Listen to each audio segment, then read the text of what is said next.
오늘은 아주 특별한 얘기를 하나 들려드릴게요.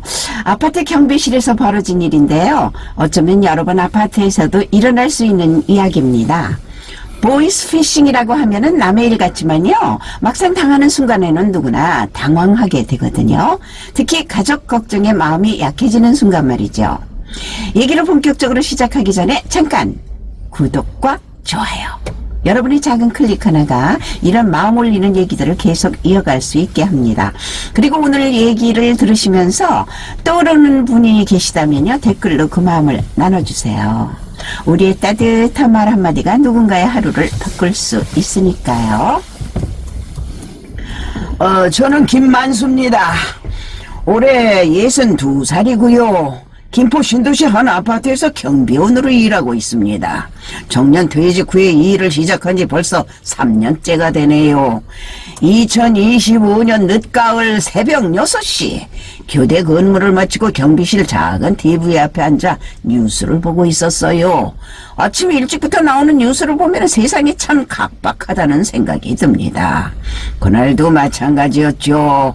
나오는 뉴스를 보면 세상이 참 각박하다는 생각이 듭니다. 화면에서는 보이스피싱 수거책 20대 청년들 양산이라는 리포트가 나오고 있었어요.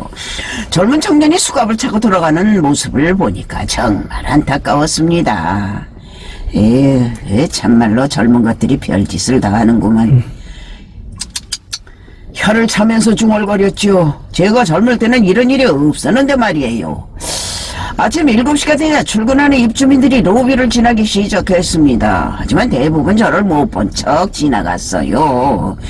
인사를 해도 고개를 살짝 끄덕이거나 아예 무시하고 지나가는 분들이 대부분이었어요. 경비 아저씨, 택배가 왜 이렇게 쌓여 있어요? 관리는 제대로 하시는 거예요? 가끔 이런 식으로 짜증을 내는 분들도 계셨죠. 택배는 제가 쌓아둔 게 아니라 택배 기사님이 새벽에 놓고 간 건데 말입니다. 그런데 유독 한 분만은 달랐어요. 윤말순 할머니였습니다. 79세이신데 매일 아침 경로당에 나가시면서 꼭 경비실에 들르시거든요. 만수 아저씨, 오늘도 고생 많으니. 따뜻한 목소리로 인사를 건네시면서 김이 모락모락 나는 호빵을 하나 지어주셨어요. 아이고 할머니, 이런 것도 사오시면 안 되는데요. 아니야. 아저씨가 우리 아파트 지켜주고 있는데 이 정도는 해야지. 말순 할머니는 정말 마음씨가 좋으셨어요. 저 같은 경비원도 사람 대접을 해주시는 분이었죠. 그래서 더욱더 고마웠습니다. 다음날 오후 경로당 앞 벤치에서 할머니들이 모여있는 모습이 보였어요. 요즘은 할머님들도 그 스마트폰을 다들 쓰시더라고요. 야, 내 손주 사진 좀 봐라. 이쁘지 않냐? 우리 손주는 아이고 공부도 너무너무 잘해가지고 서울대 갈 끼다. 서로 손주 자랑을 하고 계셨어요. 말순 할머니도 그 자리에 계셨는데 카카오톡 프로필에 손주 사진을 올리면서 어깨가 으쓱했어요. 우리 손주 미국 유학 간다 카이.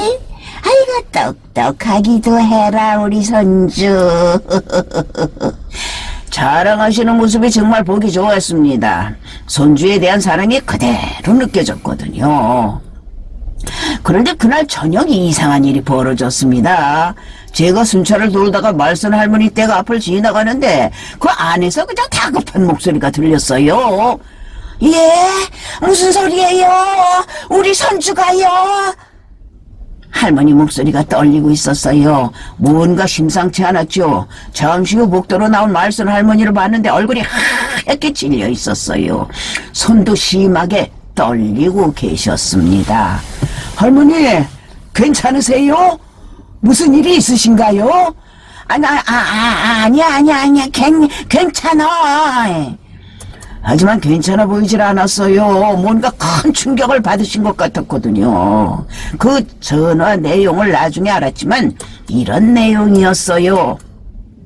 고객님 손주분이 교통사고를 내셨습니다. 상대방이 많이 다쳤고요. 지금 합의금 3천만 원만 바로 처리하면 구속은 피할 수 있습니다. 하하하, 정말 교묘했어요. 차분한 말투로 할머니의 불안감을 자극한 거였죠. 우리 집안은 평생 경찰서 한 번 안 가봤는데. 말순 할머니는 그런 말씀을 하시면서 공포에 떨고 계셨어요. 손주가 큰일 난 것도 걱정이고 집안 망신도 걱정이었던 거죠. 그런데 제가 순찰을 돌면서 이상한 걸 발견했어요. 경비실 옆 우편함 근처에서 후드티를 입은 젊은 남자가 서성이고 있더라고요. 멀리서 봐서는 정확히 알 수는 없었지만 뭔가 수상했어요. 다음 날 아침 말순 할머니가 평소와 다른 모습이었어요. 늘 밝으셨던 분인데 얼굴이 어두웠거든요. 점심때쯤 할머니가 외출하시는 모습을 봤는데 손에 큰 봉투를 들고 계셨어요. 은행에서 돈을 찾아오신 모양이었죠. 할머니 어디 다녀오시나요? 경비실을 지나가실 때 물어봤습니다. 아니야 그냥 볼 일이 있어갖고. 얼버무리시면서 대답하시는데 평소와 전혀 다른 모습이었어요. 손도 계속 떨리고 계셨고요. 그때 제 머릿속에 옛날 일이 떠올랐습니다. 15년 전 제가 공장에서 일할 때 사기를 당했던 기억 말이에요. 투자하면 큰 돈을 번다고 해서 퇴직금을 다 날린 일이 있었거든요. 그때도 이렇게 불안하고 초조했었는데 말순 할머니 모습이 꼭 딱 그때 제 모습 같았어요. 혹시 할머니도 무슨 일에 당하신 건 아닐까? 그런 생각이 들기 시작했죠. 저녁 무렵에 아파트 단체 카카오톡방에 이상한 글이 올라왔습니다. 지하 주차장에서 수상한 20대 남자가 돌아다니는 것 같은데 혹시 보신 분 계시나요? 저도 봤어요. 후드티 입고 계속 서성이더라고요. 입주민들 사이에서 수상한 사람에 대한 얘기가 오고 가고 있었어요. 관리소장 김 과장은 이런 식으로 말했어요. 괜히 나서지 말고 신고 들어오면 그때 경찰에 연락하세요. 괜히 문제 만들지 말고. 하지만 저는 마음이 놓이질 않았습니다. 혹시 말순 할머니와 관련이 있는 건 아닐까 싶었거든요. 그래서 경비실 CCTV를 하나씩 돌려봤어요. 지하주차장, 로비, 복도 여러 각도에서 확인해보니 정말로 수상한 남자가 있었습니다. 특히 그 103동 1층 계단 뒤쪽에서 계속 서성이고 있더라고요. 그곳은 CCTV 사각지대였어요. 뭔가 의도적으로 그 자리를 찾은 것 같았죠. 그날 밤 10시쯤 말순 할머니에게 또 전화가 걸려왔어요. 복도에서 할머니 목소리가 들렸거든요. 예, 알겠습니다. 103동 1층 계단 밑에 두면 되는 거죠. 아유, 지금 바로 가져다 놔야 안 잡혀간다 하고. 아이고, 우리 손주 왔잖아.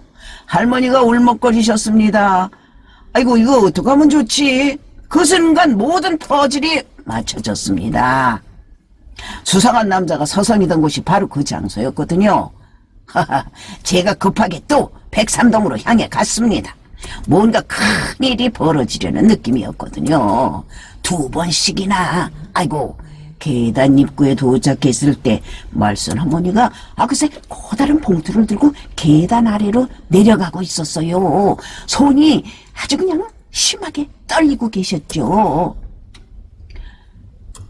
할머니 조용히 불러봤지만 할머니는 너무 긴장하셔서 못 들으신 것 같았어요. 그때 계단 밑에 그림자에서 누군가가 나타났어요. 후드티를 입은 젊은 남자였습니다. 20대 중반 정도로 보였는데 눈빛이 어딘가 초조해 보였어요. 제가 그 남자와 눈이 마주쳤을 때 이상한 감정이 들었습니다. 어디서 본 듯한 얼굴이었거든요. 그 남자도 저를 보더니 잠시 멈칫했어요. 이게 어디서 봤지? 그런 생각이 스쳐 지나갔지만 지금은 그게 중요한 일이 아니었어요. 말순 할머니를 말려야 했거든요. 할머니, 그 돈 지금 놓으시면 안 돼요! 큰 소리로 외치면서 말순 할머니의 어깨를 붙잡았습니다. 만수 아저씨, 아니 왜 여기까지? 할머니, 요새 뉴스 못 보셨어요? 보이스피싱이라고 하는 사기예요. 절대 돈 주시면 안 돼요. 그때 후드티 남자의 휴대폰이 울렸어요. 전화를 받더니 얼굴이 새파랗게 변했죠. 예, 형님, 지금 상황이 경비원이 나타났어요. 뭐 경찰? 빨리 돈 가지고 튀어! 상대방 목소리가 크게 들렸어요. 조직에서 욱박 지르는 소리였죠. 좁은 계단에서 세 사람의 긴장감이 고조됐습니다. 말순 할머니는 무슨 일인지 모르겠다는 표정이었고 젊은 남자는 도망갈 타이밍을 재고 있었어요. 아저씨, 비켜주세요. 저도 어쩔 수가 없어요. 젊은 남자가 간절한 표정으로 말했어요. 그 목소리에서 절망감이 느껴졌죠. 하지만 저는 물러설 수가 없었어요. 안 돼. 할머니 평생 모은 돈이야. 네가 가져가면 안 돼. 그러자 젊은 남자가 갑자기 봉투를 낚아채고 뛰기 시작했어요. 저도 본능적으로 따라갔지만 62세 몸으로는 20대를 따라잡기 힘들었죠. 잠깐 서! 아유, 숨이 차면서도 계속 쫓아갔어요. 그런데 뛰다가 제 모자가 바닥에 떨어졌습니다. 젊은 남자가 뒤돌아보면서 그 모자를 힐끗 봤는데 갑자기 멈춰 서더라고요. 아저씨, 설마 민수 아버지세요? 그 순간 저도 깨달았어요. 이 남자가 누구인지 말이에요. 진우야. 너 박진우 맞지? 제 아들 친구였어요. 몇 년 전에 우리 집에 놀러왔던 그 아이 말이에요. 진우의 얼굴에 당황과 죄책감이 동시에 스쳐 지나갔어요. 하지만 그대로 도망쳐버렸습니다. 죄송해요, 아저씨! 그 말을 남기고 어둠 속으로 사라져버렸죠. 다음날 아침 저는 경찰서에 신고를 했어요. 이다영 형사님이 담당하게 됐죠. 30대 초반의 꼼꼼한 분이셨습니다. 그 아저씨 덕분에 사건 파악이 빨라졌습니다. CCTV 확인하고 추적해 보겠습니다. 관리소장 김 과장은 달랐어요. 그가 경비가 쓸데없이 나서서 다치면 누가 책임져요? 그냥 조용히 지나갔으면 됐을 것을. 하지만 다영 형사님은 제 편을 들어주셨어요. 아저씨 같은 분이 계시니까 피해를 막을 수 있었던 거예요. 정말 잘하셨습니다, 아저씨. 이틀 후에 진우가 아파트 근처 고시원에서 검거됐다는 연락이 왔어요. 경찰서에서 조사받는다고 해서 찾아가 봤습니다. 유치장 철창 너머로 진우를 봤을 때 마음이 너무 아팠어요. 몇 년 전만 해도 밝게 웃던 아이였는데 이제는 완전히 지쳐 보였거든요. 진우야, 아저씨 정말 죄송해요. 진우가 고개를 푹 숙이고 말했어요. 왜 이런 일을 했냐? 아버지가 사업에 망하시고요. 학자금 대출도 못 갚고 배달일, 공사판 일 다 해봤는데 생활이 안 됐어요. 그러다가 이런 조직에 들어가게 됐어요. 진우의 얘기를 들으니 복잡했어요. 요즘 젊은이들이 얼마나 힘든지 알 수 있었거든요. 그래도 이런 일은 아니지. 할머니 같은 분들 고생시키면서 돈 버는 건 잘못된 거야. 알고 있어요, 아저씨. 처음에는 한 번만 하려고 했는데 조직에서 못 빠져나오게 하더라고요. 민수 형한테 말 좀 잘 전해주세요. 이런 모습 보여서 미안하다고요. 말순 할머니의 돈은 3천만 원 중에서 2천만 원 정도는 회수됐어요. 계좌 추적을 통해서 막아낸 거였죠. 하지만 나머지 1,000만 원은 이미 다른 곳으로 빠져나간 후였습니다. 할머니는 경비실 앞 의자에 앉아서 한숨만 쉬고 계셨어요. 아이고, 내가 조금만 더 똑똑했어도 이런 일은 안 당했을 텐데. 자책하시는 모습을 보니까 마음이 아팠습니다. 할머니 잘못 아니에요. 요새는 대학 나온 사람들도 당한다더만요.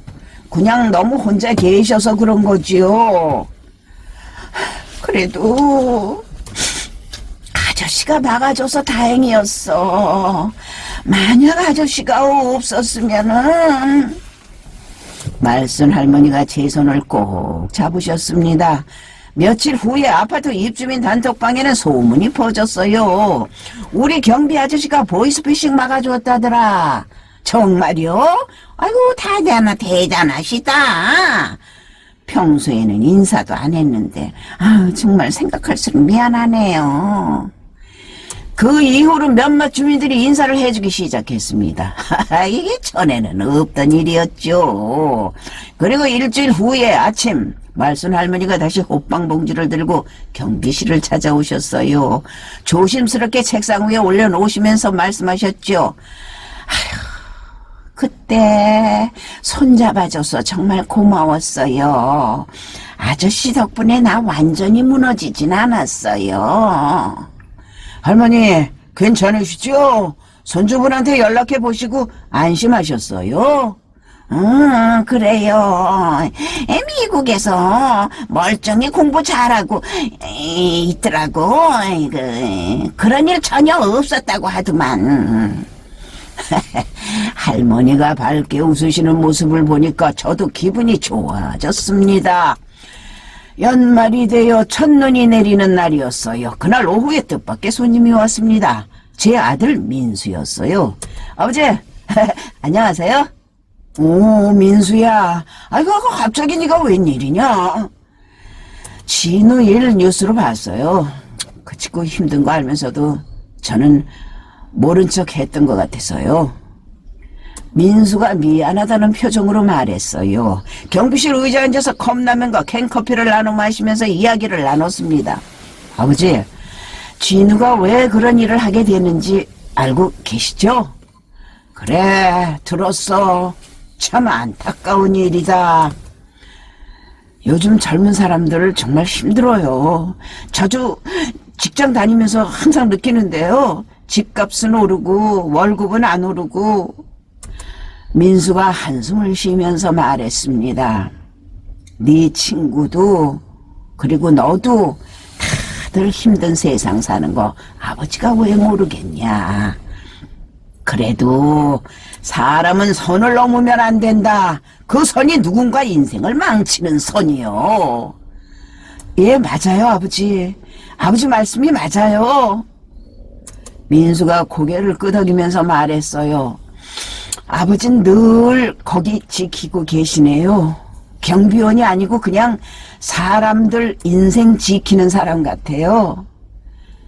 그 말을 듣고 가슴이 뭉클했습니다. 제가 하는 일이 단순한 경비 업무가 아니라 더 큰 의미가 있다는 걸 느꼈거든요. 창문 너머로 지나가는 입주민들이 보였어요. 아저씨, 새해 복 많이 받으세요. 아유, 고생 많으시네요, 아저씨. 예전과는 아주 다른 따뜻한 인사들이었어요. 경비실 작은 TV에서는 또 다른 보이스피싱 사건 뉴스가 나오고 있었지만 우리 아파트만큼은 누군가가 조용히 지키고 있다는 안도감이 들었습니다. 저는 오늘도 이 자리를 지킬 겁니다. 할머니들의 평온한 노후를, 젊은 사람들의 미래를, 그리고 이 작은 공동체의 평화를 말이에요. 누군가의 인생을 지키는 일은 거창한 책임에서 시작되지 않습니다. 새벽마다 아파트 문을 열어주고 낯선 그림자를 끝까지 눈으로 쫓는 사람. 이름 모를 누군가의 조용한 책임감이 오늘도 또 한 사람의 노후를 지키고 있습니다. 여러분 주변에도 이런 분들이 계시지 않나요? 작은 관심과 인사 한마디가 누군가에겐 큰 힘이 될 수 있습니다. 여러분은 이런 상황에서 어떻게 하시겠습니까? 지금까지 성우 이경자였습니다. 감사합니다.